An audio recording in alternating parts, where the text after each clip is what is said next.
राज्य महिला आयोगाच्या बैठकीवर काँग्रेस नेत्या आणि माजी मंत्री यशोमती ठाकूर यांचीही प्रतिक्रिया समोर आलेली आहे। नीलम गोऱ्हे सातत्यानं आव का आणतात की आम्ही भरपूर महिलांची कामं करत असतो, मात्र त्या फक्त स्वतःचं भलं पाहतात असं म्हणत यशोमती ठाकूर यांनी नीलम गोऱ्हेंवर घणाघाती टीका केली आहे। नीलमताई आज उपसभापती म्हणून तिथं काम करतायत।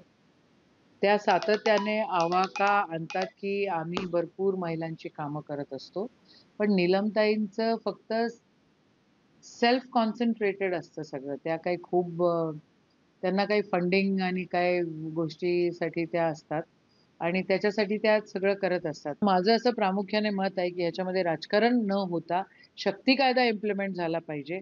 महिला आयोगाचे डिव्हिजनल लेव्हलवर जे काही मीटिंगा व्हायला पाहिजे, जे काही हिअरिंग व्हायला पाहिजे त्या झाल्या पाहिजे आणि राजकारण विरहित महिलांच्या समस्याकडे आपण बघितलं पाहिजे।